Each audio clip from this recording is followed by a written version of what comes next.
आरक्षणाच्या लढ्याचे हादरे आता सरकारलाही बसण्यास सुरुवात झाली आहे। अजित पवार यांना उपमुख्यमंत्री मानत नाही असं धक्कादायक विधान भाजपचे आमदार गोपीचंद पडळकर यांनी केलंय। धनगर आरक्षणासाठी आक्रमक भूमिका घेत जाट समाजापेक्षाही मोठं आंदोलन उभारण्याचा इशारा यावेळी त्यांनी दिलाय। अहमदनगरचं तात्काळ अहिल्यानगर असं नाव करा यासह महत्त्वाच्या मागण्या या मुख्यमंत्र्यांकडे पत्र लिहून करण्यात आले।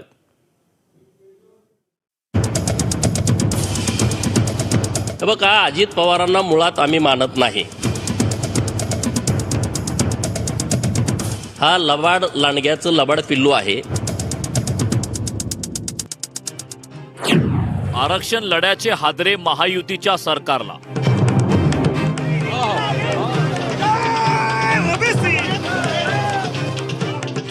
अजित पवारांना उपमुख्यमंत्री मानत नाही, गोपीचंद पडळकर।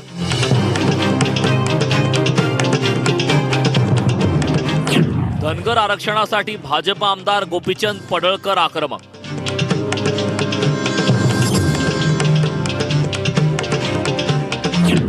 जाट समाजापेक्षाही मोठं आंदोलन उभारू, पडळकरांचा सरकारला इशारा।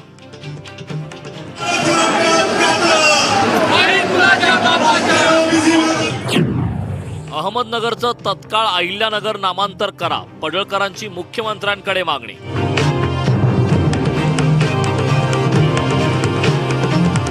मराठा आणि ओबीसी समाजात आरक्षणाचा वाद पेटलेला असतानाच आता धनगर आरक्षणाच्या मुद्द्यासाठी राज्यभरात मोर्चे आंदोलन होताना दिसत आहेत। राज्यातल्या आरक्षणाच्या लढ्याचे हादरे शिंदे सरकारलाही बसण्यास सुरुवात झालेली आहे। भाजपचे आमदार गोपीचंद पडळकर यांनी धनगर आरक्षणाबाबत आक्रमक भूमिका घेताना उपमुख्यमंत्री अजित पवारांना टार्गेट केलंय। अजित पवारांना उपमुख्यमंत्री मानत नाही असं वादग्रस्त विधान त्यांनी केलंय। अजित पवारांची आरक्षणाबाबतची भूमिका सगळ्यांना माहीत असल्याचंही ते म्हणाले। अजित पवार आणि सुप्रिया सुळे यांच्यावरही पडळकरांनी बोचऱ्या शब्दात टीका केली। बघा, अजित पवारांना मुळात आम्ही मानत नाही। हा लबाड लांडग्याचं लबाड पिल्लू आहे। आम्ही अशा लोकांना मानत नाही आणि त्यामुळं मी त्यांना पत्र द्यायचा काही विषयच नाही, कारण ते नेहमी आमच्या विरोधातले आहेत। ते कुठं जरी आले, आमच्याबरोबर आले तर त्यांची काही भूमिका बदलल अशी परिस्थिती नाही। त्यामुळे आम्ही त्यांना पत्र देण्याची मला काही गरज वाटत नाही। पण ते सरकारमधले उपमुख्यमंत्री नाही, त्याच्याशी आम्हाला देणं घेणं नाही। आम्ही मुख्यमंत्री आणि उपमुख्यमंत्री देवेंद्र फडणवीस यांच्या कानावरती हा विषय सिरियसली घातलाय। अजित पवारांची भूमिका आमच्या बाबतीत काय आहे ते काही सांगायला लागत नाही, त्यामुळे आम्ही त्यांना काही पत्र लिहायची काही गरज आहे असं मला वाटत नाही। धनगर आरक्षणासाठी जाट समाजापेक्षा मोठं आंदोलन उभारण्याचा इशारा पडळकरांनी मुख्यमंत्र्यांना पत्र लिहून दिलाय।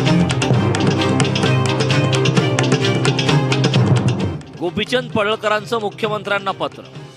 धनगर आरक्षणाबाबतच्या उच्च न्यायालयाच्या सुनावणीत वकील कुंभकोणी यांची कायम नियुक्ती करावी।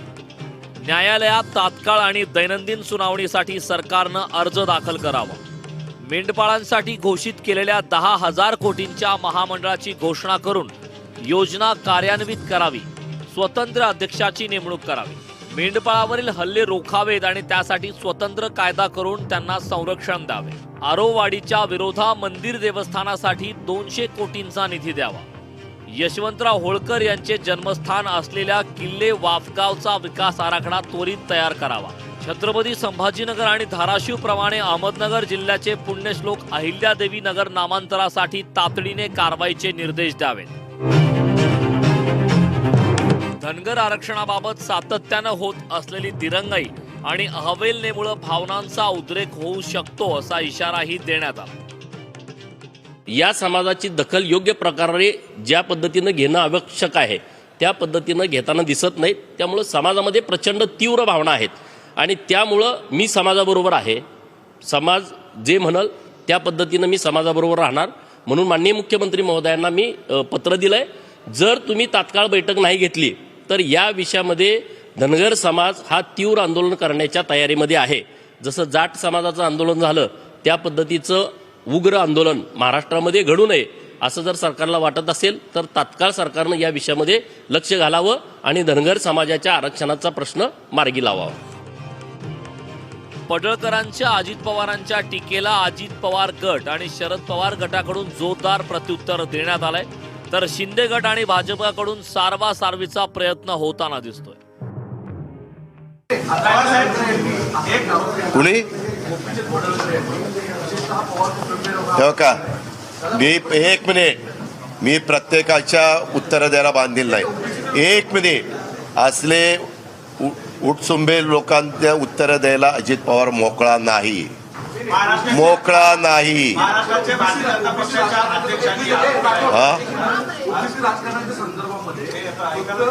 मी सांगितलं ना, त्या व्यक्तीच्या संदर्भात मी उत्तर द्यायला बांधील नाही.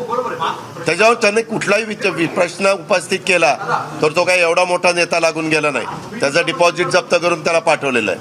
महाराष्ट्राचे गृहमंत्री देवेंद्रजी, आपल्याला आम्ही नम्रतापूर्वक विनंती करतो की तुमचा पालतू कुत्रा गोप्या हा अवकातीच्या बाहेर भुंकलेला आहे, ज्याची ख्याती मंगळसूत्र चोर म्हणून आहे, जो समाजाचा होऊ शकला नाही, जो स्वतः जन्म देणाऱ्या आईचा होऊ शकला नाही, जो सख्या भावाचा होऊ शकला नाही, जो देवाचाही होऊ शकला नाही, अशा वाह्यात गोप्याला तुम्ही वेळीच आवर घालावं, व्यसन घालावं. नाहीतर याचा उसळता वाळू, याला व्यसन घालण्याची क्षमता अजितदादांच्या प्रत्येक कार्यकर्त्यांमध्ये आहे. दादांविरुद्ध उभं राहिल्यानंतर बारामतीकरांनी याला याची लायकी दाखवून दिलेली आहे. मात्र राजरोसपणे तोंडसूक घेणाऱ्या गोप्याला तुम्ही आवर घालणार आहात की नाही? आणि जर तुम्ही आवर घालत नसाल तर आम्हाला आवरणं तुम्हाला सुद्धा कठीण होईल, एवढं मात्र लक्षात ठेवा. ही आमची सूचना आहे आणि हा आमचा इशारा आहे. गोप्यासारख्या रानडुकराला वेळीच आवर घाला. जरांगे पाटील यांच्या उपोषणानं राज्यात पडलेली आरक्षणाच्या लढ्याची ठिणगी आता वणव्याचं रूप धारण करताना दिसते. याचा फटका राज्य सरकारमधील तिन्ही पक्षांमधील समन्वयावर होणार का, असा प्रश्न निर्माण होतोय. पण एकूणच माझ्या मते हे जे काही विधान पडळकरांनी केलं आहे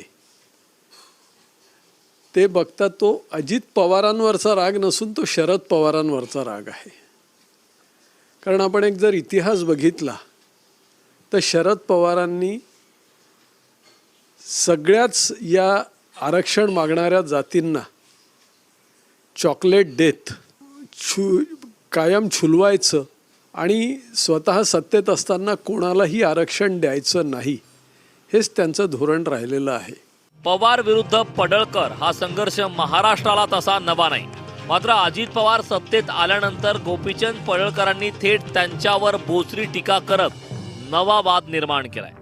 आरक्षणासाठी आक्रमक झालेल्या धनगर समाजाला आणि पडळकरांसारख्या नेत्यांनाही शांत करण्याचं आवाहन आता शिंदे फडणवीसांसमोर असणार आहे. Bureau report, news state Maharashtra.